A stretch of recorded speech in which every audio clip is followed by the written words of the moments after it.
बताओ, बाकी बात क्लास के बाद बात करते हैं। ज्यादा लंबी क्लास भी नहीं, आज 1 घंटे की रखी है। चलो आराम से 1 घंटा पढ़ते हैं, थोड़ा सा हल्का सा छिनाक सा पढ़ लेते हैं। चलो हाँ ठीक है, बाद में बात करते हैं। चलो क्या पढ़ रहे थे बताओ, लास्ट कुछ याद है?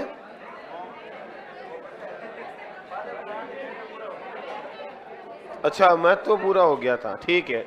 नया टॉपिक हेडिंग लगाओ, नया टॉपिक पढ़ते हैं।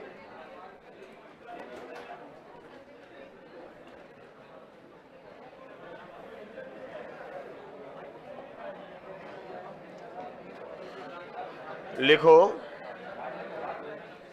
बायो टेक्नोलॉजी,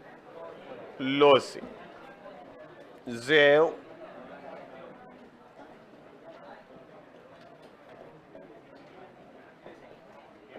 प्रौद्योगिकी। लिखो हेडिंग, नया टॉपिक बायोटेक्नोलॉजी जैव प्रौद्योगिकी। लिखो नया टॉपिक बायोटेक्नोलॉजी जैव प्रौद्योगिकी। लगाया हेडिंग सबने? इधर बोर्ड पे देखो फिर। मित्रों टॉपिक आपके सामने है बायोटेक्नोलॉजी। क्या है बायोटेक, पहले इसके बारे में बात करते हैं, इसका परिचय देखते हैं। आपके सिलेबस में है इंट्रोडक्शन ऑफ बायोटेक्नोलॉजी, फिर है बेटा जेनेटिक मॉडिफाइड जीएम ऑर्गेनिज्म और जीन रूपांतरित जीव। ये 2-3 टॉपिक आपके सिलेबस में, एक है बायो पेटेंट। 3 बिंदु आपके सिलेबस में है। बायोटेक का परिचय, बायोटेक के अंदर जीएम ऑर्गेनिज्म जेनेटिक मॉडिफाइड जीव, और देखो सिलेबस में लिखा हुआ है जेनेटिक मॉडिफाइड जीव, और एग्जाम में पूछ लिया था जीएम का पूरा नाम क्या है पिछले पेपर के अंदर। इससे स्पष्ट होता है कि सिलेबस को भी आपको याद होना चाहिए। जिन्होंने सिलेबस को अच्छे से पढ़ लिया, जेनेटिकली मॉडिफाइड जीव सिलेबस में है, तो जीएम का पूरा नाम पूछा तो सिलेबस से ही उसका उत्तर हो सकता है। तो जिसको सिलेबस याद था उसको एक प्रश्न हो सकता है। तो मेरे कहने का मतलब है आपको सिलेबस की बिंदु भी पता होना चाहिए। कई बार सिलेबस का बिंदु शॉर्ट में भी पूरा नाम पूछा जा सकता है, जैसा कि जीता जागता उदाहरण पिछली बढ़ती रहा। बेटा शब्द आपके सामने मैंने लिखा है बायोटेक्नोलॉजी, तो समझ गए ना इसमें क्या क्या पढ़ना है। सिलेबस के बिंदु क्या क्या होंगे बायोटेक के अंदर? 3 बिंदु होंगे। एक तो हो जाएगा इसका इंट्रोडक्शन, क्या हो जाएगा बेटा? एक तो इंट्रोडक्शन, दूसरा क्या हो जाएगा जीएम ऑर्गेनिज्म, और तीसरा क्या है बायो पेटेंट। ये 3 टॉपिक आपके इस सिलेबस के अंदर रहेंगे जो दिए हुए हैं। एक एक हम पढ़ेंगे। सबसे पहले इंट्रोडक्शन परिचय, फिर पढ़ लेंगे जेनेटिक मॉडिफाई, फिर पढ़ लेंगे बायो पेटेंट। खत्म टॉपिक। मित्रों ध्यान रखना, परिचय लेते हैं। आपके सामने है बायो, फिर दूसरा शब्द है बेटा टेक्नो, और तीसरा शब्द है लॉजी। 3 शब्दों से मिलकर बना है बायो टेक्नोलॉजी। बायो का मतलब क्या होता है? जीव। टेक्नो का मतलब क्या होता है? तकनीक। और लॉजी का मतलब टू स्टडी, यानी कि अध्ययन करना। अब बताओ, अगर बायोटेक का आपसे अर्थ पूछे तो क्या रटने की जरूरत है क्या? शब्द को तोड़ के इसका अर्थ बनाया जा सकता है। क्या लिखा है? जीवों के अंदर तकनीक का प्रयोग करने पर इसकी जो हम स्टडी करते हैं, अध्ययन करते हैं, यह अध्ययन करना ही क्या कहलाएगा? बायोटेक्नोलॉजी। यानी कि हमारे आसपास जितने भी सूक्ष्म जीव हैं, उन सूक्ष्म जीवों के अंदर तकनीक का, आधुनिक जो तकनीक चल रही है हमारे पास, उस तकनीक का प्रयोग करके उसे मानव उपयोगी या मानव उपयोगी उत्पादन करने हेतु परिवर्तित करना, परिवर्तन करके मानव यदि मानव उपयोगी बनाना ही क्या कहलाता है? बायोटेक्नोलॉजी। लिखो, ये शब्द लिखो पहले तो तोड़ के। पहले शब्द लिखो बायो, टेक्नो और लोसी, 3 शब्द है इसमें। Bio plus techno plus logy, तो 3 शब्दों को तोड़ो पहले तो। Bio, techno, lossy.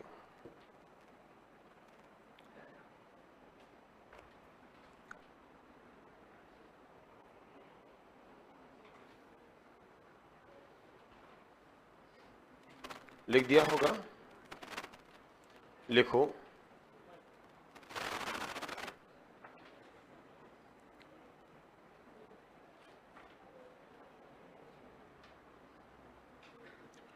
लिखो विज्ञान की वह शाखा जिसमें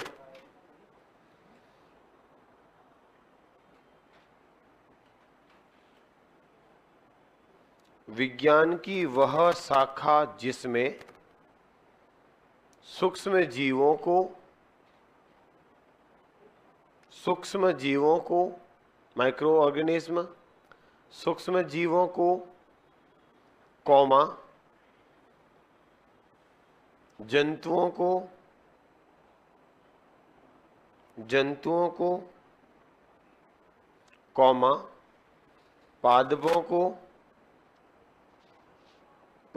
को मानव उपयोगी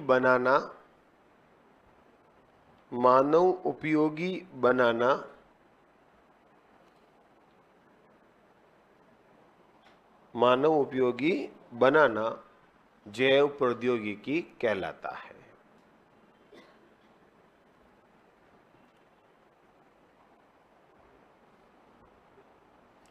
मानव उपयोगी बनाना क्या कहलाएगा बेटा? बायोटेक कहलाता है। या एक अलग परिभाषा और लिखो, अलग नया पैराग्राफ बना के लिखो। देखो बेटा, वह विषय सब्जेक्ट, वह विषय जिसमें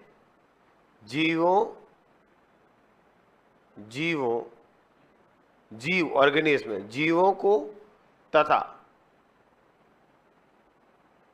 जीवों का कर दो, जीवों का तथा जीवन तंत्र से संबंधित, जीवों का तथा जीवन तंत्र से संबंधित। अरे बेटा, मैं भी तो सोच के बोल रहा हूं, मेरे पहले लाइन तो पूरी होने दो। जीवन तंत्र से संबंधित अध्ययन, जीवन तंत्र से संबंधित अध्ययन तथा उनसे संबंधित समस्या समाधान के लिए, उससे संबंधित समस्या समाधान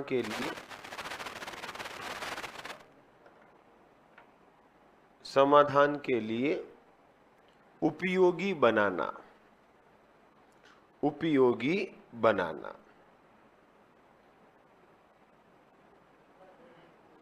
वापस कि भाई विज्ञान एक वह विषय विज्ञान का जिसमें हमारे आसपास जो जीव हैं, तो जीव या जीवों का जो सिस्टम है उसको अपने उपयोगी बनाना, उससे संबंधित समस्याएं उनको सॉल्व करके अपने लिए उपयोगी बनाने की जो तकनीक होती है, उस तकनीक को ही क्या कहते हैं?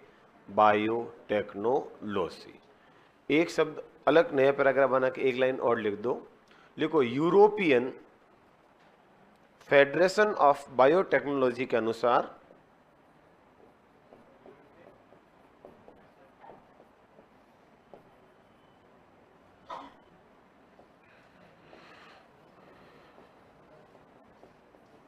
यूरोपियन फेडरेशन ऑफ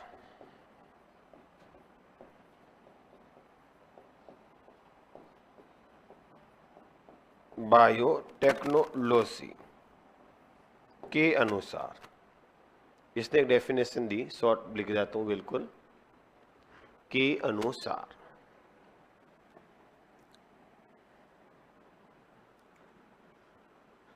सूक्ष्म जीव, इसके अनुसार लिखो, सूक्ष्म जीव व इन जीवों से प्राप्त सूक्ष्म जीव व इन जीवों से प्राप्त उत्पाद, इन जीवों से प्राप्त उत्पाद का उपयोग मानव कल्याण में करना, का उपयोग मानव कल्याण में करना जैव प्रौद्योगिकी कहलाता है।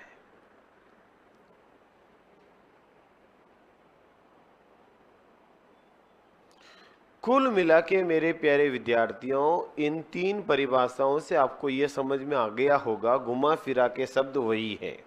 देखा होगा आप लोगों ने, अगर तीनों परिभाषाओं को देखो तो लास्ट फिर के घूम फिर के हमें यही मिलेगा कि तकनीक का उपयोग करके सूक्ष्म जीवों के ऐसे नए उत्पाद बनाना जो मानव के कल्याणकारी हो, मानव के लिए उपयोगी हो, उसी तकनीक का प्रयोग करना कहलाता है बायोटेक्नोलॉजी। आया समझ में? रटने की जरूरत है क्या? हमारे आसपास जितने भी बैक्टीरिया है, वायरस है, जंतु है, पादप है, उन जंतु पादपों में हम आधुनिक तकनीकी का प्रयोग करके उनको रूपांतरित इस तरह से किया जाए कि उनसे बनने वाला नया पदार्थ मानव कल्याण में उपयोगी हो, उसी को विज्ञान को, उस तकनीक का प्रयोग करने को कहते हैं बायोटेक्नोलॉजी। बायो मतलब जीवों में तकनीक का प्रयोग करके अध्ययन करना, और उस जीवों को क्यों तकनीक का प्रयोग किया ताकि मानव के लिए उपयोगी हो जाए, यही उपयोगी बनाना क्या कहलाता है? बायोटेक्नोलॉजी। घूम फिर के बात वही आएगी। आया समझ में कुछ? जीवों के आनुवांशिक संगठन में जीवों के अंदर परिवर्तन करके उसको मानव के लिए उपयोगी बनाना ही क्या कहलाता है? बायोटेक्नोलॉजी। लिखो बायोटेक्नोलॉजी शब्द सन 1919 में बायोटेक्नोलॉजी शब्द 1919 में कार्ल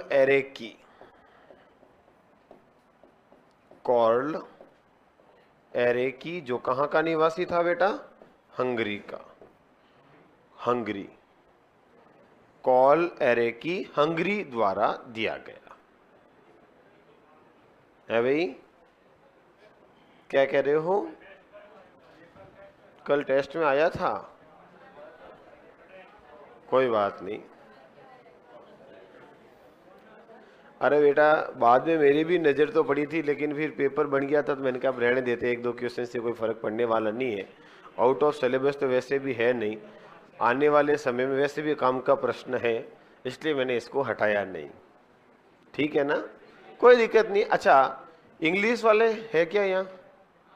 इस बार तो प्रॉब्लम नहीं हुई बेटा कोई? एकदम मामला सही था।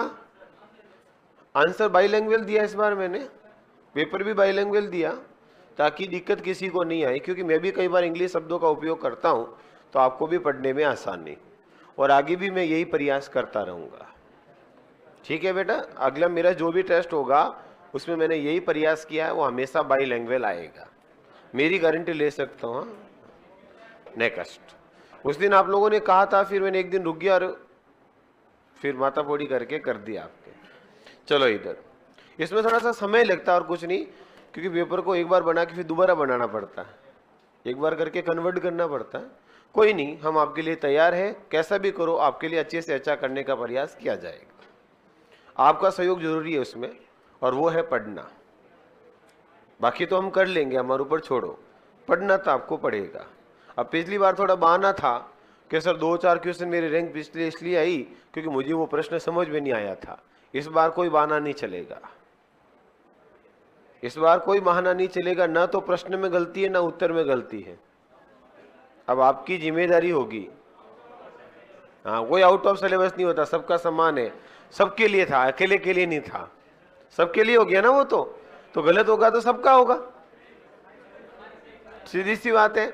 अच्छा, देखते हैं, रिजल्ट आने दो। अच्छा, आ गया क्या? किसकी आई टॉप रैंक? अरे आपके मैसेज में तो आया होगा ना। चलो ठीक है, अभी देखते हैं, मैंने ध्यान दिया नहीं इस पे। चलो इधर आज देता हूं, आ जाएगा आ जाएगा, सब्र रखो, आ जाएगा।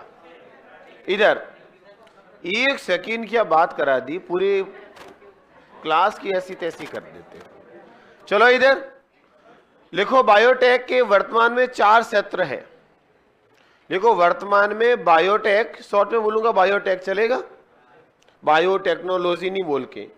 वर्तमान में बायोटेक 4 क्षेत्रों में कार्य करती है।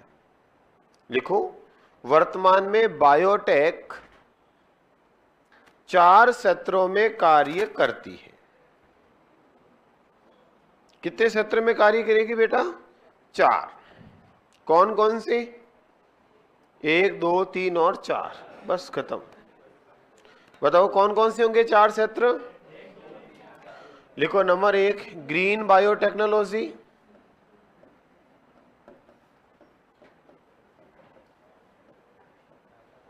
ग्रीन बायोटेक्नोलॉजी,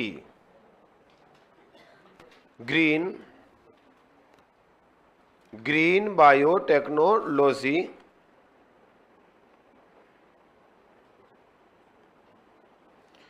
बेटा एक प्रश्न पूछा है, हालांकि ये प्रश्न पूछने की मैं आपको जरूरत नहीं रखता, अगर ये टॉपिक हो जाएगा तो पहले पूछ लिया इसलिए प्रश्न हो गया, वरना मैं इसको क्लास में बताता हूँ।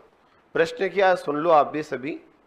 डीएनए फिंगरप्रिंट, जिसको हिंदी में बोलते हैं अंगुली छाप, का उपयोग किसके संशोधन के लिए किया जाता है? एल्जाइमर नहीं बेटा, एड्स बिल्कुल नहीं, पीसीआर होता है। विवादित जनकता बिल्कुल। डीएनए जांच जिसको आप बोलते हो, हैदराबाद के अंदर इसकी लैब है और हैदराबाद में इसका सैंपल भेजा जाता है और वहां से इसका रिजल्ट आता है कि वो मेरा बेटा, वो मेरी बेटी नहीं, मेरे इसका बाप हूं, वो इसका बाप नहीं है। ऐसी को विवादों को निपटाया जाता है। ये तो लिखाऊंगा मैं, डीएनए फिंगरप्रिंट पूरा पढ़ाऊंगा, बायोटेक का पार्ट है, बायोटेक के अंतर्गत पढ़ाया जाएगा आज और कल में। समझ गए ना, आपके सिलेबस का पार्ट है। और कहां पढ़ाया जाएगा? टॉपिक तो शुरू किया ही है मैंने। चलो इधर, इधर उधर नहीं, इधर। ये बायोटेक का उपयोग है। हाँ क्या हो गया मैम? एक वर्णांत पुरुष एक वर्णांत महिला से शादी करता है, सामान्य महिला से, तो कितने लक्षण उत्पन्न होंगे? अच्छा, किस में उत्पन्न होंगे? तो सॉल्व करने पर पता चलेगा, करना पड़ेगा। मेरी ग्रीन बायोटेक रह जाएगी। क्या बोला? रुको जरा, सब्र करो, इधर देखो। क्या दिया बेटा? क्या दिया है? एक वर्णांत पुरुष, ये ले पुरुष। पुरुष कैसा है बेटा? वर्णांत, ये ले वर्णांत, इसके ऊपर जीन है। फिर महिला कैसी है? महिला जी सामान्य है, लौसा, तो ये लो एक्स वाई। अब क्या पूछा भाई? उसके लक्षण उत्पन्न होंगे पुत्रों में, पुत्री में, दोनों में, दोनों में नहीं, यही है। तो पहले 4 बनाओ, X W X, X W X, X Y और एक्स वाई। तो लक्षण तो केवल किस में होंगे? है बेटा, पुत्रियों में। हाँ, 1 मिनट रुको जरा, सब्र करो, रुको, ऑप्शन देखने दो मुझे। इसमें एक भी उत्तर आप ऑप्शन में मिल रहा है क्या? नहीं, क्योंकि ये वाहक है। क्या इसके अंदर लक्षण उत्पन्न हो रहे हैं क्या? तो इसके पुत्रों में हो रहा है क्या? बिल्कुल नहीं, बिल्कुल नहीं हो रहा है। इसकी पुत्रियों में हो रहा है क्या? बिल्कुल नहीं। तो अगली पीढ़ी देखो, अगले ऑप्शन भी तो दिए हुए, पुत्र की पुत्री, पुत्र के पुत्र। तो पहले लेते हैं पुत्री। अब इसकी, चलो ये इसी पेज पे रखो, नहीं तो आपके गड़बड़ घोटाला हो जाएगा। हाँ, अपने पास जब है सुविधा तो यूज क्यों नहीं करें। अब देखो, पुत्री क्या थी? एक्स डब्ल्यू वाई, चाहे कोई भी ले लो। इसकी शादी मान लो सामान्य पुरुष से हो जाए, क्योंकि पुरुष वहां भी, रुको तो सही, सामान्य पुरुष से मान लो हो जाए या रोगी से हो जाए, दोनों की कंडीशन में लेके बताऊंगा आपको। पहले सामान्य से शादी करें तो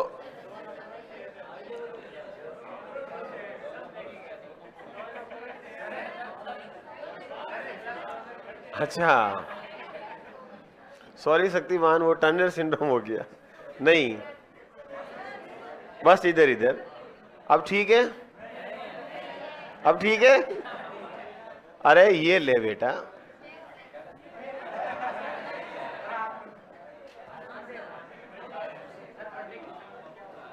ओके।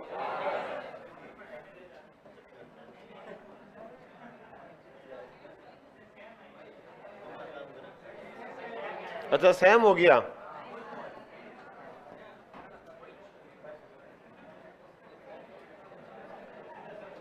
पुत्र में तो होगा ही नहीं, पुत्रियों के अंदर ही देखते हैं। अरे रुक रे बाबा, ये ऐसा पति मिल गया भाई, कंडीशन थोड़ी दी है, दोनों कंडीशन चेक करनी पड़ेगी। अब इसमें देखो,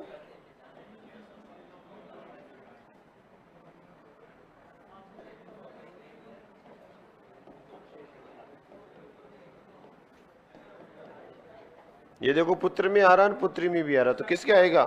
पुत्रियों के पुत्रों में है। हाँ महिला के आ रहा, पुत्र की नहीं, पुत्रियों की, पुत्रियों की आएगा। तो पुत्रियों के पुत्र और पुत्री में, और ऑप्शन में केवल दिया पुत्री की पुत्रियों, पुत्रों में, बिल्कुल पुत्रों में है। पुत्रियों में भी हो जाता, लेकिन ऑप्शन में नहीं है, ऑप्शन में केवल पुत्र दिया है, इसलिए उत्तर होगा डी। डी उत्तर होगा इसका। एक पीढ़ी अगली दे दी है।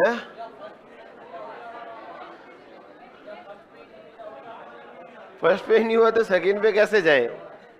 पर बेटा ऐसी जानकारी देना कोई नुकसान है क्या? एक बात बताओ इधर, क्या मेरी बात सुनो, ये प्रश्न टेस्ट लेने का मतलब होता है आपको नई जानकारी भी देना। तो इसके साथ साथ आपको एक स्टेप आगे बढ़ाया, तो एक नई जानकारी दी ना इसकी, कि भाई एग्जाम में ऐसा भी एग्जामिनर द्वारा दिया जा सकता है, तो आप क्या करोगे? ये अब आपको गलत हुआ तभी तो मेरे से पूछोगे, तभी तो मैं बताऊंगा। और बताओ अगली बार अगर ये एग्जाम में क्वेश्चन आ जाता है तो सीधा क्लिक करेगा, ये तो वो है टेस्ट वाला जो गलत हुआ था, इसलिए दिया जाता है। समझे? अब हर चीज पढ़े हुई दे दे तो क्या 9 की 13 कर लेंगे? कुछ नई चीज भी तो देनी चाहिए टेस्ट के माध्यम से, ताकि आपका एग्जाम में नया प्रश्न बने तो भी सही होना चाहिए। इस वजह से ये प्रश्न दिया गया। तो कहां गलती इसमें? सही तो है, हाँ थोड़ी सोच बढ़ानी पड़ेगी। और मेरे साथ बैठे हो और मैं आपको पढ़ा रहा हूं, तो मेरा प्रयास होगा सोच बढ़ाने का। नेक्स्ट इधर, हाँ वापस समझाऊं तो सुनो मेरी बात, ढंग से सुनना, प्रश्न की लैंग्वेज बोलो, पूरा प्रश्न लेके वापस जीरो से समझाता हूं, समझना एक बार। प्रश्न बोल बेटा, प्रश्न बोलो। एक वर्णांध, यही है, वर्णांत महिला की शादी,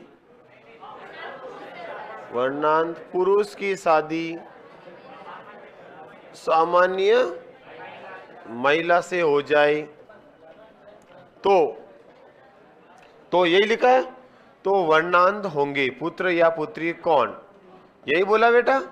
ऑप्शन बोलो। अब पहला पुत्र में, दूसरा पुत्रियों में, तीसरा पुत्र के पुत्र में, और चौथा पुत्रियों के पुत्र में। यही है बेटा, यही है ना? अब इधर देखना, प्रश्न आपके सामने, ऑप्शन आपके सामने। अब इसका उत्तर ऑप्शन से होगा, प्रश्न से नहीं। देखो जैसे ये कंडीशन दे तो सबसे पहले तो हम क्या लिखेंगे? पुरुष क्या दिया? वर्णांत, ये मैंने वर्णांत पुरुष लिख दिया, मतलब एक एक्स के ऊपर जीन है। फिर लिया महिला, क्या है बेटा? स्वस्थ, तो कोई जीन नहीं है। वाक होती तो भी जीन होती। अब देखो इसमें 4 कंडीशन बनेगी। एक बार ये दोनों मिलेंगे तो एक्स डब्ल्यू एक्स बनेगा, एक बार ये बनेगा तो एक्स डब्ल्यू एक्स बनेगा, एक बार ये बनेगा तो एक्स वाई, और एक बार ये बनेगा तो एक्स वाई। इसका मतलब ये हुआ बेटा कि इसके जो संतान उत्पन्न होगी, उस संतान में जो पुत्र होंगे, उस पुत्रों के अंदर वर्णांतता का कोई रोगी नहीं होगा। अब ऑप्शन में देखते हैं, पुत्र में पुत्र में तो बिल्कुल नहीं है। पुत्रियों में रोग बिल्कुल नहीं, वो तो वाहक है। और लक्षण बता रहा, लक्षण थोड़ी हो रहे, वाहक हुआ तो लक्षण प्रकट थोड़ी होगा। लक्षण तो तब प्रकट होगा जब वो रोगी होगा, लक्षण दिखाएगा। बताओ, हम जब रोग पढ़ते थे तो लक्षण किस में लिखते थे? रोग के अंदर लिखते थे ना लक्षण, तो रोग होगा तो लक्षण होंगे। तो यहाँ लक्षण तो नहीं हो सकते, इसका मतलब ये दोनों ऑप्शन अपने गए। अब बेटा कह रहा पुत्र के पुत्र में, अब देखो आगे आपको करने की जरूरत नहीं है, ये पुत्र है, ये पुत्र है, और बताओ क्या पुत्रों में कोई हिमोफीलिया की जीन आई क्या? तो क्या आगे इन बेटों में जा सकती है क्या? तो बिल्कुल नहीं। तो देखो पुत्रियों में जीन आई क्या? यस। तो आगे जा सकती है क्या? यस। तो हो गया पुत्रियों के पुत्र में। आगे माता बड़ी बोली करो ही मत, सीधा ही कर सकते हो। वो तो मैंने इसलिए डिटेल से बताया पहले, आपको पूरा समझाना था, नहीं तो आप शॉर्ट में भी कर सकते हो, यहीं से आगे जाने की भी जरूरत नहीं। चले ठीक है। वाहक हुई का, ये वाहक हुई तो वाहक किस में ले जाएगी? बेटे में, तो हो गया ना पुत्र में। इसमें तो वाहक हो गई, तो ये वाहक किसको देगी? बेटे को देगी। तो ये क्या कह रहा है? पुत्रियों में थोड़ी कह रहा, पुत्रियों के पुत्र में कह रहा। तो मैं कह रहा हूं पुत्र में जाएगा। वाहक भी होती है, रोगी भी होती है, बिल्कुल कोई फर्क नहीं पड़ेगा। वो हिमोफीलियम होता सिर्फ यहां नहीं, बिल्कुल महिलाओं में भी होगा। चले आगे, समझ गए? यहां से ऑप्शंस के आधार पर उत्तर दिया जाता है, ना कि रटा रटाया। चलो, फिर भी अगर किसी को यह प्रश्न समझ में नहीं आया तो आप मुझे पर्सनली पूछ लेना, मैं आपको नोटबुक में आपके हाथों से करा के समझा दूंगा एक बार वापस। अब बार बार एक ही चीज को बोल करके इसमें समय खराब नहीं करना चाहूं।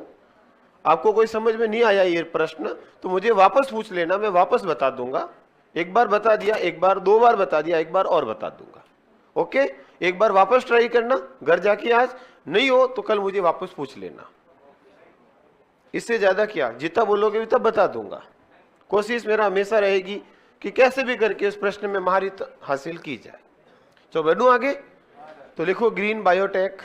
क्या लिख रहे थे, याद करो वापस। ग्रीन ही लिखा ना, लिखो सामने कृषि सत्र में कार्य। हाँ, पहला प्रकार लिखो ग्रीन बायोटेक, लिखो कृषि सत्र। बेटा एग्रीकल्चर के अंदर, खेती के अंदर जो भी काम होंगे उस बायोटेक को क्या नाम दिया जाएगा? Green biotech. लिख दो कृषि सत्र में कार्य। दूसरा लिखो बेटा रेड बायोटेक्नोलॉजी,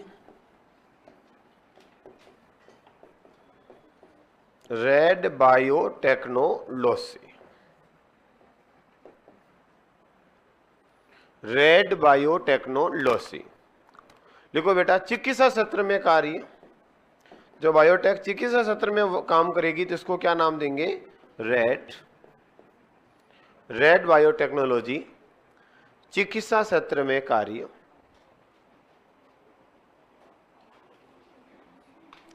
रेड बायोटेक्नोलॉजी। तीसरा लिखो बेटा blue biotechnology, blue biotechnology, blue किससे संबंधित होगा बेटा? लिखो समुद्र विज्ञान से संबंधित, समुद्र में जो भी जीव जंतु होंगे उनसे संबंधित। समुद्री क्षेत्र, समुद्री विज्ञान का कार्य क्षेत्र होगा समुद्री विज्ञान। Green, red, blue. और चौथा लिखो बेटा white biotechnology, white,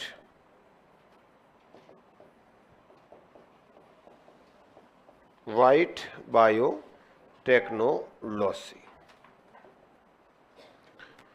white biotechnology लिखो बेटा औद्योगिक क्षेत्र, उद्योगों में बायोटेक का उपयोग।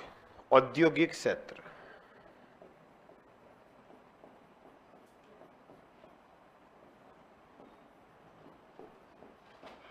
औद्योगिक क्षेत्र लिखो औद्योगिक क्षेत्र में बायोटेक का उपयोग करना। तो बताओ बायोटेक के वर्तमान में कितने क्षेत्र होंगे? 4। कौन कौन से? ग्रीन, रेड, ब्लू और व्हाइट। याद हो जाएगा? बताओ बायोटेक क्या है? जीवों को मानव के लिए उपयोगी बनाना। कौन से जीव? कोई भी हो, चाहे पेड़ हो, चाहे पौधा हो, चाहे सूक्ष्म जीव हो, उसमें रूपांतरित करके मानव के लिए उपयोगी बनाया जाए। इस प्रक्रिया को, इस विज्ञान को ही क्या नाम देते हैं? बायोटेक। बायोटेक का शब्द किसने दिया? तो 1919 में। कौन है बेटा? Call Ereky. एक ही तो फैक्ट लिखाया है, कम से कम वो तो याद होना चाहिए। बायोटेक का जनक किसे कहते हैं? कॉल एरेकी को ही कहते हैं। इसी को शब्द दाता, यही जनक है। और कहाँ का निवासी था? हंगरी का। कब से बायोटेक की उत्पत्ति, उद्भव माना जाता है? 1919 से। याद करो, 13 अप्रैल 1919। हाँ, याद आया? नेकास्ट। और 1919 में हुई थी इलेक्ट्रॉन की खोज जे थॉमसन द्वारा। नेक्स्ट बढ़े आगे। नेक्स्ट लिखो। देखो, वर्तमान में बायोटेक्नोलॉजी में, वर्तमान में बायोटेक्नोलॉजी में सबसे ज्यादा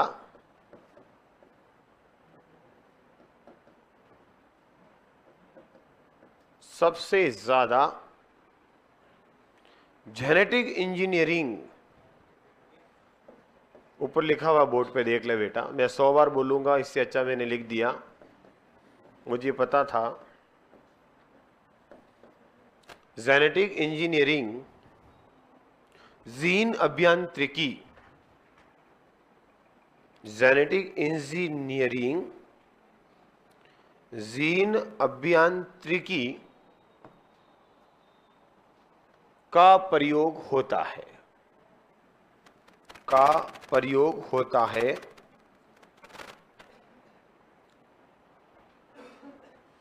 जेनेटिक इंजीनियरिंग का प्रयोग होता है। हेडिंग लगाओ, जीन अभियांत्रिकी। हेडिंग लगाओ वापस, जीन अभियांत्रिकी, genetic engineering. Genetic engineering, gene अभियांत्रिकी। पहले इसमें 2-3 फैक्ट लिखाता हूं। जेनेटिक इंजीनियरिंग का जनक किसको कहा जाता है? जनक, फादर ऑफ जेनेटिक इंजीनियरिंग किसको कहते हैं? फादर। बताओ रे, लैब वाले, पुराने वाले कहां गए? हाँ, इधर बताओ मेरे प्यारे भाई। बायोटेक का सॉरी, जेनेटिक इंजीनियरिंग का फादर कौन है? है भाई? क्या बोल रहे हो? हाँ, पॉल बर्ग को माना जाता है। क्या कर रहे हो यार? लिखो, जनक पॉल बर्ग, मैक्सिको निवासी। बस बस, अब मैं नहीं पूछूंगा किसी को। लिखो पॉल बर्ग, कहां का निवासी है बेटा? मैक्सिको का। ये मैं साथ में देश इसलिए लिखा रहा हूं क्योंकि ये नई टेक्नोलॉजी है, देश पूछ लेते हैं। पॉल बर्ग, मैक्सिको निवासी पॉल बर्ग को माना जाता है, याद रखना। लिखो, इसकी शुरुआत, जीन अभियांत्रिकी की प्रारंभिक, या क्या बोलते हो आप, इनिशियल शुरुआत कोहन व बेयर के प्रयोग से मानी जाती है। कोहन व बेयर के प्रयोग से मानी जाती है। किसके प्रयोग से बेटा? कोहन और बेयर के प्रयोग से मानी जाती है। देखो, भारतीय मूल के वैज्ञानिक डॉक्टर हरगोविंद खुराना, भारतीय मूल के वैज्ञानिक डॉक्टर हरगोविंद खुराना ने, डॉक्टर हरगोविंद खुराना ने जीन अभियांत्रिकी के द्वारा ही, जीन अभियांत्रिकी के द्वारा ही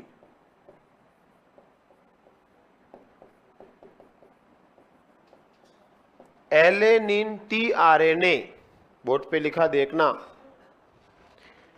एलेनिन टीआरएनए। नाम बोलूं? डॉक्टर हरगोविंद खुराना, हरगोविंद खुराना द्वारा जेनेटिक इंजीनियरिंग से ही, यही बोला ना, से ही, आगे क्या बोला मैंने, के द्वारा एलेनिन टीआरएनए नामक कृत्रिम जीन का संश्लेषण किया गया। कृत्रिम जीन, अब मुझे नहीं पता मैंने क्या बोला, कृत्रिम जीन का प्रयोग किया गया, सॉरी संश्लेषण किया गया, निर्माण किया गया, संश्लेषण किया गया, संश्लेषण किया गया, जिसमें 207 जिसमें 207 न्यूक्लियोटाइड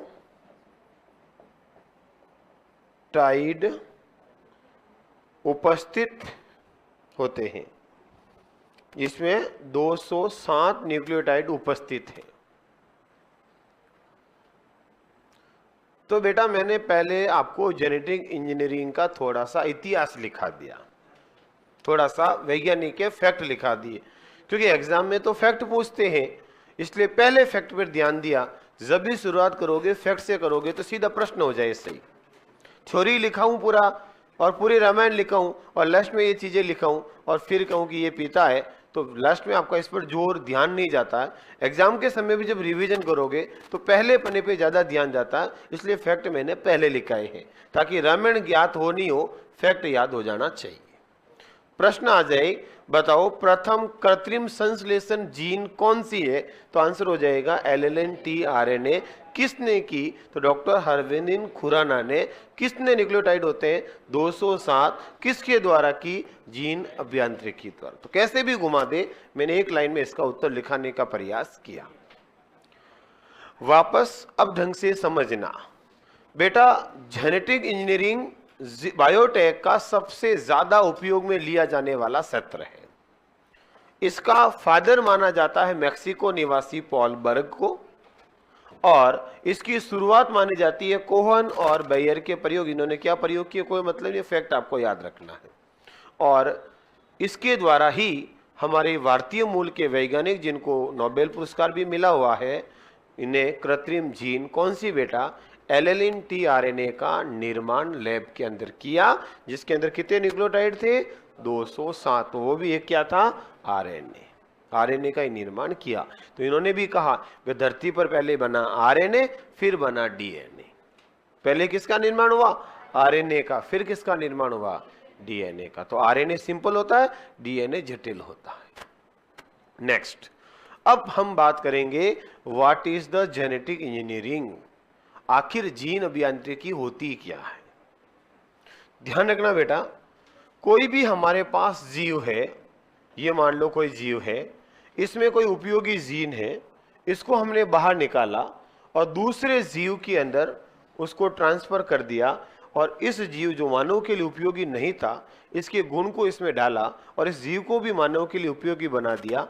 तो एक जीव के डीएनए को या जीन को निकालकर दूसरे जीव के अंदर डालकर उस जीव को मानव के उपयोगी बनाता है। ये जीनों का आदान प्रदान किया जाता है और मानव के लिए उपयोगी बनाया जाए, इसी को नाम दिया जाता है जीन अभियांत्रिकी।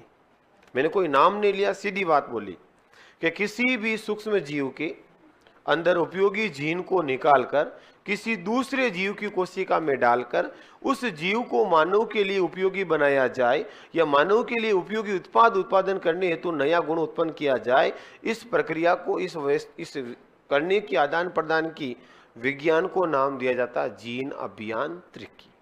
तो लिखो परिभाषा, जीन अभियांत्रिकी की डेफिनेशन लिखो। जीन अभियांत्रिकी के अंतर्गत,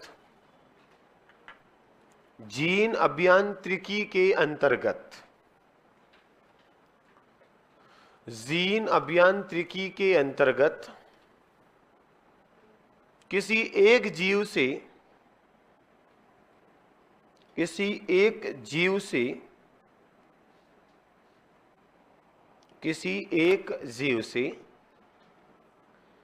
जीन को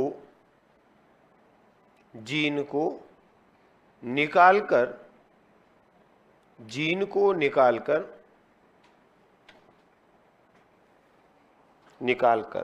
दूसरे जीव की कोशिका में प्रवेश करवाकर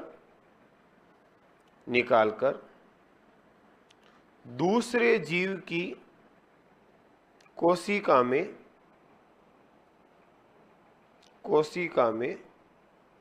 प्रवेश करवाकर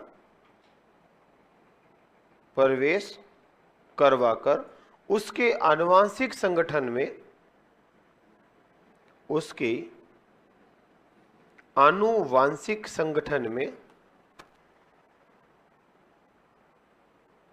परिवर्तन करके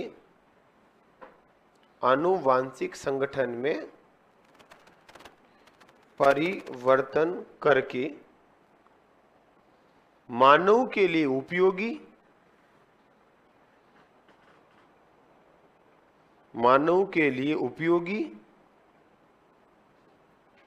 बनाया जाता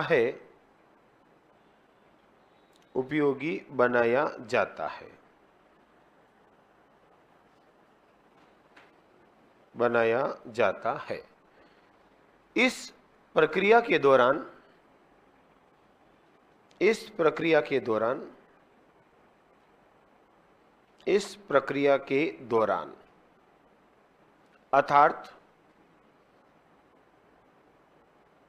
अर्थात जीनों के आदान प्रदान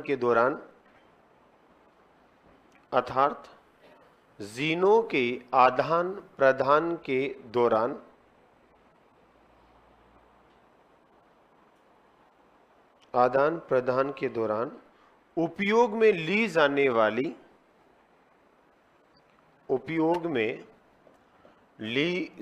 वाली विधि को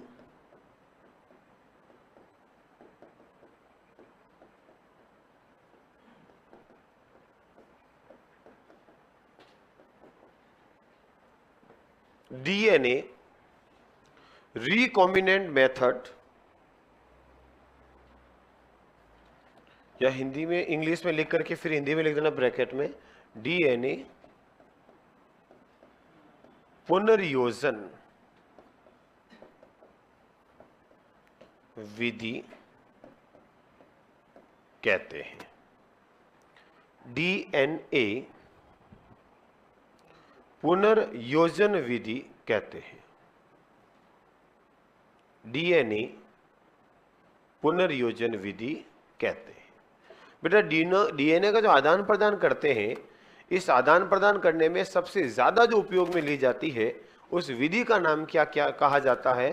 डीएनए पुनर्योजन। और इस विज्ञान की बायोटेक की शाखा को क्या कहते हैं? जीन अभियांत्रिकी। तो विज्ञान बायोटेक का भाग तो हो गया जीन अभियांत्रिकी, और इसमें उपयोग में ली जाने वाली विधि हो गई। तो प्रश्न सीधा आता है, बताओ जीन अभियांत्रिकी में सबसे ज्यादा उपयोग में ली जाने वाली विधि कौन सी है? तो लिख दो एक लाइन और, जीन अभियांत्रिकी में सबसे ज्यादा, सीधा प्रश्न लाइन लिख दो, जीन अभियांत्रिकी में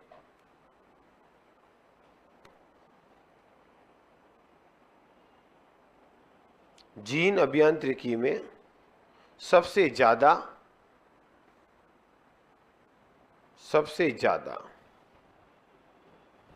उपयोग में ली जाने वाली विधि को सबसे ज्यादा उपयोग में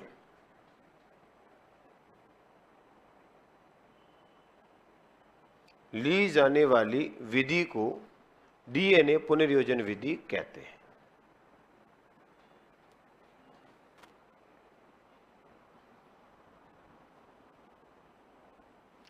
डीएनए पुनर्योजन विधि कहते हैं, जिसमें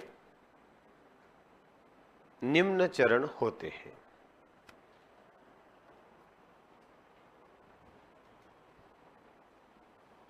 डीएनए पुनर्योजन विधि कहते हैं, जिसमें निम्न चरण होते हैं। स्टेप देखो बेटा, डीएनए पुनर्योजन विधि में सबसे पहले क्या क्या चरण अपन अपनाते हैं, स्टेप। तो सबसे पहला जो स्टेप होगा, सबसे पहला जो चरण होगा वो ये होगा, नंबर 1, इसमें सबसे पहले बेटा इच्छित जीन का क्या करेंगे, चयन। इसमें सबसे पहले क्या करेंगे, इच्छित जीन का चयन करेंगे। मतलब जो जीन हमें किसी जीव से निकालनी है, वो मानव के लिए लाभदायक है, उस जीन का क्या करेंगे, चयन। तो चयन हमने किया मानव के लिए और अपनी इच्छा से किया, तो इसलिए पहले प्रयोग होगा कि कौन सी जीन निकालनी है।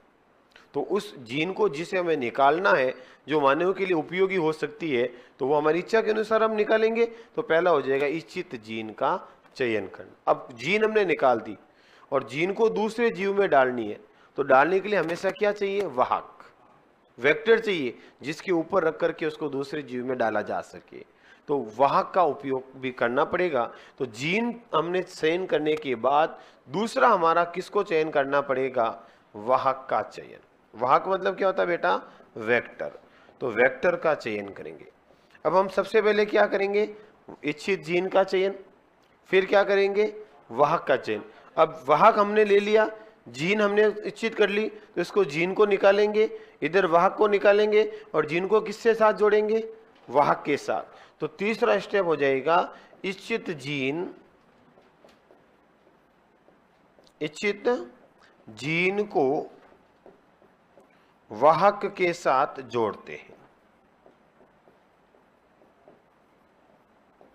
वाहक के साथ जोड़ते हैं। इच्छित जीन को क्या करेंगे बेटा, वाहक के साथ जोड़ेंगे। फिर क्या करेंगे, अब जिस जीव में हमें उसको डालना है उसके अंदर डालेंगे, तो हम कहेंगे दूसरे जीव में स्थानांतरण। दूसरे जीव में क्या करेंगे, उसका स्थानांतरण करेंगे। और फिर क्या करेंगे बेटा, उस जीव की प्रतिलिपियां तैयार, जिसमें डाला उस जीव की प्रतिलिपियां, फोटोकॉपियां बनाएंगे बहुत ज्यादा, ताकि उससे क्या मिले, उत्पाद। प्रतिलिपियां तैयार करेंगे और फिर उसमें क्या करेंगे, उसका उपयोगी उत्पाद, उपयोगी उत्पाद का उत्पादन। ये 6 स्टेप होगी मित्रों। इसकी कितने स्टेप हो जाएंगे, 6। तो पहले लिखो, फिर मैं इसको समझाता हूं। अभी मैंने समझाया कुछ भी नहीं है, सिर्फ लिखाया है। इस प्रक्रिया को आप समझेंगे, अभी समझा नहीं है।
दूसरे जीव में स्थानांतरण, जीव दूसरे जीव में, अच्छा जीन, दूसरे जीव में जीन स्थानांतरण। मैं इस पे जोर दे दिया, दोनों जगह जीव लिख दिया ना। क्या कह रहा है? अच्छा अच्छा, हुक्म हुक्म। ये दुनिया बड़ी लुटेरी है भाई?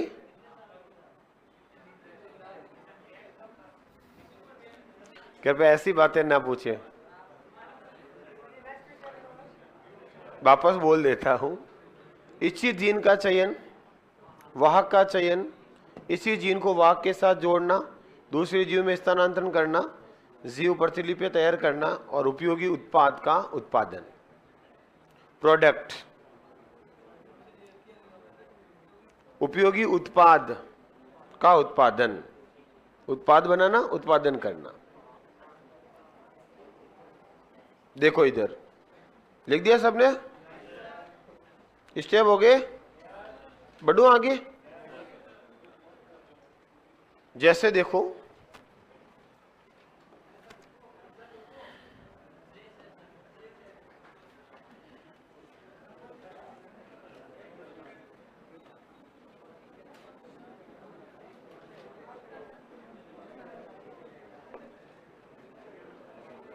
उपयोगी उत्पाद का उत्पादन,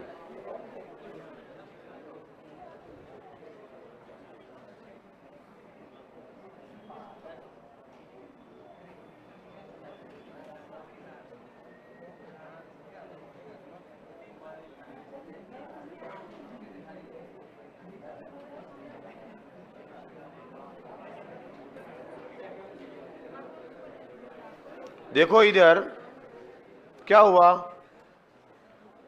लिख दिया? देखो इधर जो स्टेप होते एक बार हल्का सा आपको बताने का प्रयास करता हूं।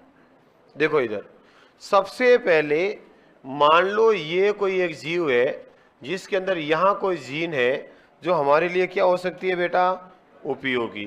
तो ये जीन हो गई, ये इस जीन का हमने क्या किया बेटा? चयन किया, तो ये हमारी क्या हो जाएगी? इच्छित जीन। ठीक है। इसके बाद हमारे पास मित्रों ये मान लो कोई बैक्टीरिया है, इसके अंदर 2 डीएनए होता है और एक एक्स्ट्रा डीएनए होता है जिसको हम कहते हैं प्लाज्मिड। क्या कहते हैं बेटा? प्लाज्मिड।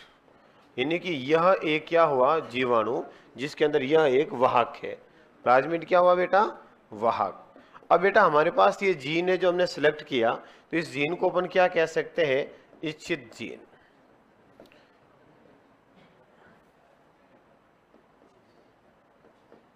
इच्छित जीन। इस जीन को अपन सबसे पहले क्या करेंगे? डीएनए कैंची द्वारा क्या करेंगे बेटा? काटेंगे, तोड़ेंगे और यहां से क्या करेंगे मित्रों? इसको अलग। तो ये हमने इसको अलग कर दिया।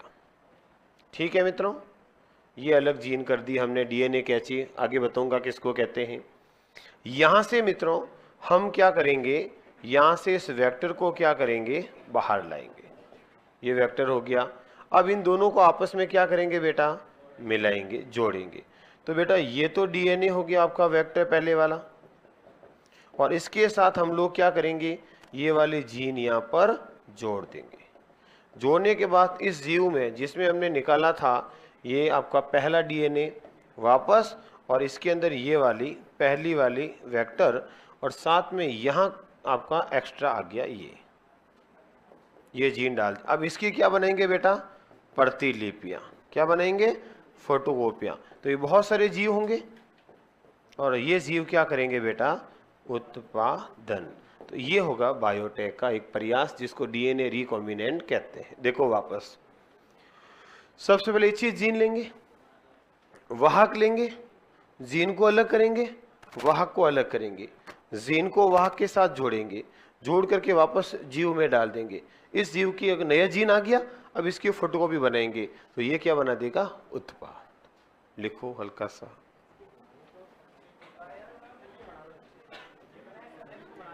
हाँ नहीं बनो? हाँ तो ये तो कह रहा हूं बना लो, ये तो बोला मैंने। हाँ हाँ, प्रतिलिपि जीन की नहीं बनेगी बेटा, जीव की बनेगी। पहले लिख दो, कल मैं इसको उदाहरण लेके समझा दूंगा।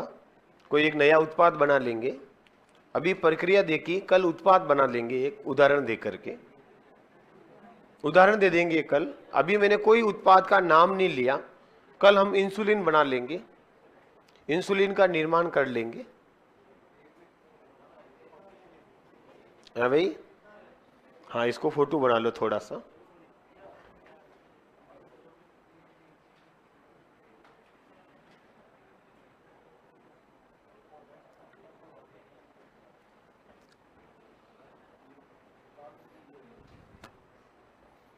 क्या है?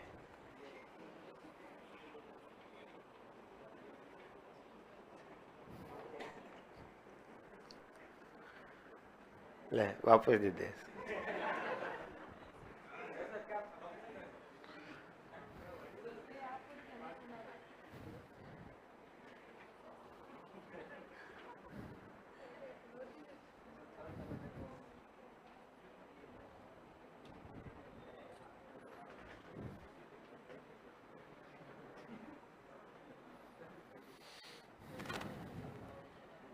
मुझे क्या पता, मैं टेस्ट आज रख लेता, कल गलत रख लिया।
भाई सबसे पहले जो मैंने पद लिखा है उसका उपयोग किया मैंने फिलहाल। सबसे पहले इच्छित जीन लेंगे, वाहक लेंगे, दोनों को मिलाएंगे, मिलाने के बाद क्या करेंगे, जीव में डालेंगे, डालने के बाद प्रतिलिपि बनाएंगे, फिर उत्पाद बनाएंगे। क्रम पूछे तो याद रह जाएगा। प्रतिलिपि किसकी बनाएंगे, जो जीव हमने नया बनाया उसकी, ताकि उसके उत्पाद ज्यादा से ज्यादा प्राप्त हो सके। जीन की बनाएंगे, किसके, जीव के जिसमें जीन डाला। इस तकनीक का सबसे पहले उपयोग किसने किया था, डीएनए रिकॉम्बिनेंट तकनीक का उपयोग पॉल बर्ग ने, पॉल बर्ग ने किया इसका, इसीलिए पिताजी कहते हैं। और इन्होंने इंसुलिन का निर्माण किया था ई कोलाई नामक बैक्टीरिया से। तो लिखो, नीचे लाइन बना लिया होगा सबने, लिखो इस तकनीक का सबसे पहले प्रयोग, इस तकनीक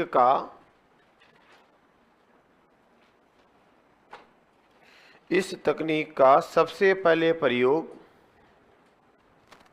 पॉल बर्ग ने किया। इस तकनीक का सबसे पहले प्रयोग पॉल बर्ग, लिखा हुआ है ना आपके, पॉल बर्ग ने किया तथा ई कोलाई, लिखता हूं इसे, ई कोलाई जीवाणु बैक्टीरिया, ई कोलाई जीवाणु द्वारा इंसुलिन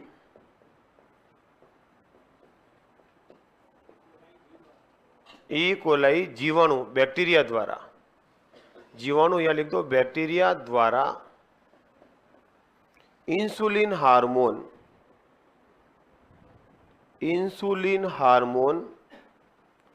का निर्माण किया।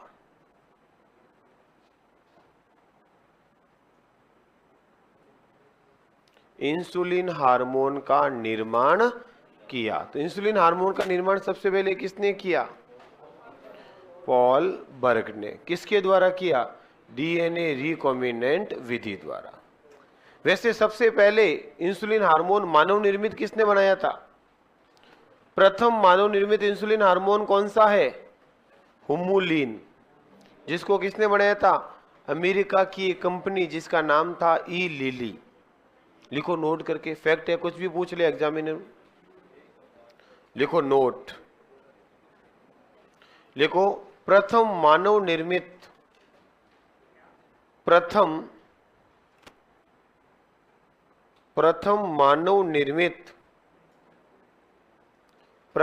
मानव निर्मित इंसुलिन का निर्माण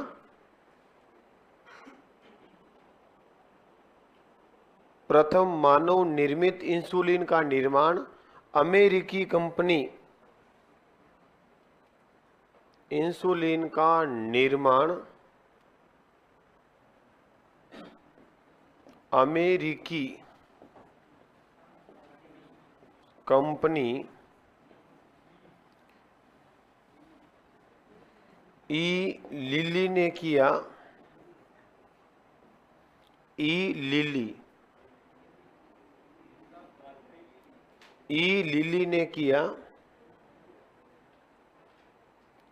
लिली ने किया, जिसका नाम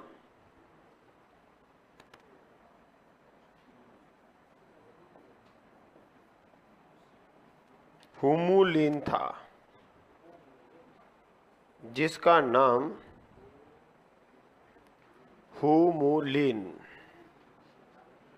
लिखा बोर्ड पे, देखो मैंने, हुमुलिन था। प्रश्न ऐसा आ जाए, बताओ प्रथम मानव निर्मित इंसुलिन क्या कहलाता है? या प्रश्न आ जाए, प्रथम मानव निर्मित इंसुलिन किसे कहते हैं? तो भी हुमुलिन हो जाएगा। किसने बनाया बेटा? ई लिली ने। अब ध्यान रखना, ये जो विधि है, कौन सी विधि बेटा? जीनों के आदान प्रदान वाली। इधर देखो, इसमें कितने चीजों का, कितने साधन का आवश्यकता होती है, यानी कि जीनों का जो आदान प्रदान कर रहे हैं। जैसे देखो यहां, कहां गया वो, हमने जीनों का आदान प्रदान किया मित्रों, ये तो बताओ मित्रों, ये आदान प्रदान में कितनी वस्तुओं की आवश्यकता होगी? मेनली 3। कौन कौन? एक तो इच्छित जीन जो हमें डालना, एक किस में डालना? वेक्टर, यानी कि एक वाहक, 2, और एक काटने और गोलने के लिए। भाई यहां से हमें कट करना, फिर यहां वापस जोड़ना, और जोड़ने काटने के लिए क्या चाहिए? एंजाइम। तो बेटा जीन अभियांत्रिकी के अंदर जो डीएनए पुनर्योजन विधि है, इसमें मुख्य रूप से कितने साधन की आवश्यकता होगी? 3। कौन कौन से? इच्छित जीन, वेक्टर, वाहक और एंजाइम। तो इन सबको पढ़ लेते हैं, फिर इंसुलिन का निर्माण करने की विधि आपको बता देता हूं। तो लिखो एक लाइन, डीएनए पुनर्योजन विधि में, लिखो डीएनए पुनर्योजन विधि में जीवों में डीएनए आदान प्रदान या जीन आदान प्रदान हेतु, डीएनए आदान प्रदान या जीन आदान प्रदान हेतु निम्न साधन आवश्यक है। निम्न साधन आवश्यक है। एक तो हो जाएगा वांछित जीन,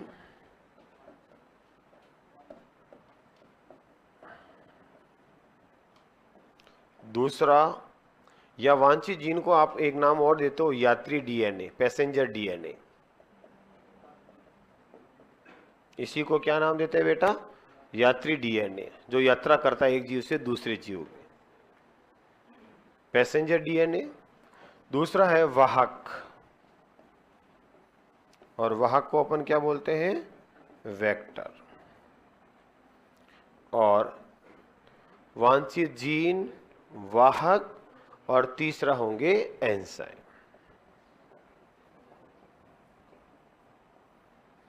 तो कितने काम में आएंगे बेटा? 3।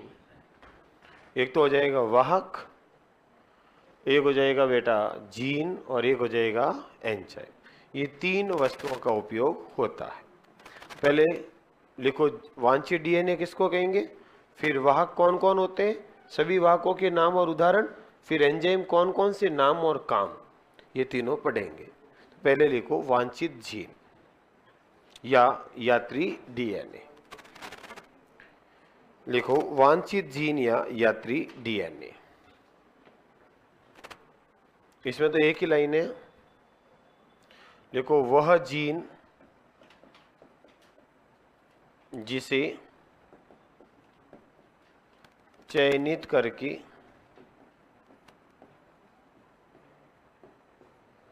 वह जीन जिसे सेलेक्ट करके चयनित करके दूसरे जीव में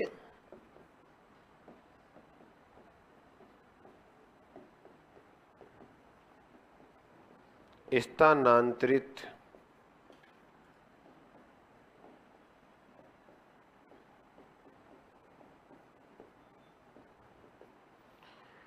दूसरे जीव में स्थानांतरित किया जाता है।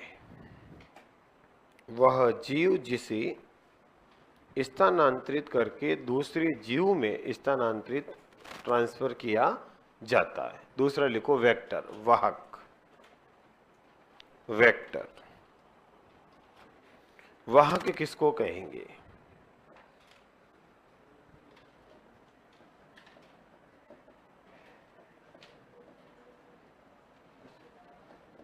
वाहक किसको कहेंगे बेटा, जिसके ऊपर जीन को क्या किया जाएगा, स्थानांतरण। लिखो जीन की सहायता से,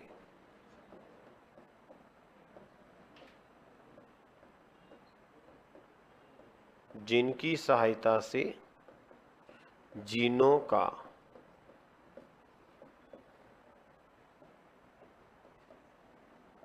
आदान प्रदान किया जाता है। जैसे सबसे पहला नंबर 1 लिखो प्लाज्मिड,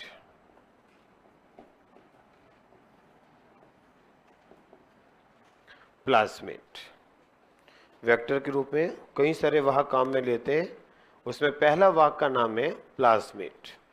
बताओ मित्रों, प्लाज्मिड की खोज किसने की थी, प्लाज्मिड क्या होता है, देखो इधर, प्लाज्मिड की खोज करने वाले साइंटिस्ट का नाम है बेटा लेडरबर्ग। प्लाज्मिड की खोज करने वाले साइंटिस्ट का नाम क्या है, लेडरबर्ग। लेडरबर्ग ने इसको खोजा था। प्लाज्मिड क्या होता है बेटा, जीवाणु कोशिका में, कौन सी कोशिका, बैक्टीरियल, बैक्टीरियल सेल, जीवाणु कोशिका में जीवों के नहीं, जीवाणु कोशिका में मुख्य आनुवांशिक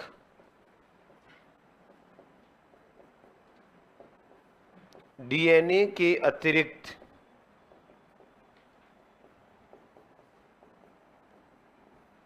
एक गोलाकार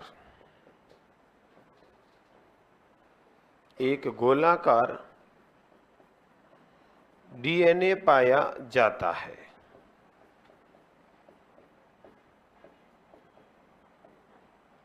जिसे अतिरिक्त गुणसूत्रीय डीएनए कहते हैं, जिसे अतिरिक्त गुणसूत्रीय डीएनए कहते हैं। इंग्लिश में लिखो तो एक्स्ट्रा क्रोमोसोमल डीएनए, अतिरिक्त गुणसूत्रीय डीएनए कहते हैं। और एक लाइन और लिख दो, वर्तमान में सबसे ज्यादा वाहक के रूप में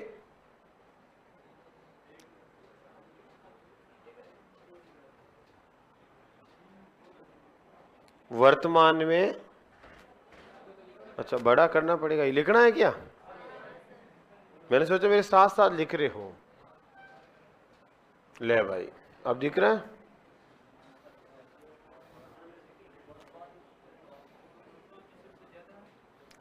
वर्तमान में सबसे ज्यादा वाहक के रूप में प्लाज्मिड का उपयोग किया जाता है।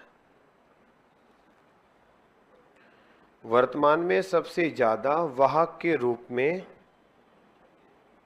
प्लाज्मिड का उपयोग किया जाता है। क्या हुआ? तो लिखे भाई, मैं कब हाथ पकड़ा उधर आके।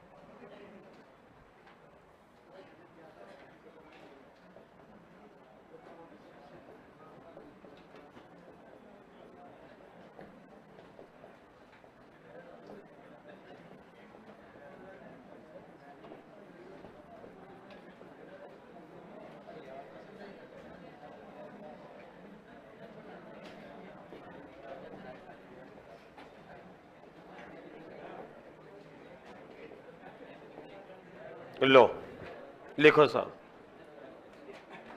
लिख दिया? चलो, तो इसके बारे में बात कल करूंगा और कल इसको पूरा समझाऊंगा। ओके।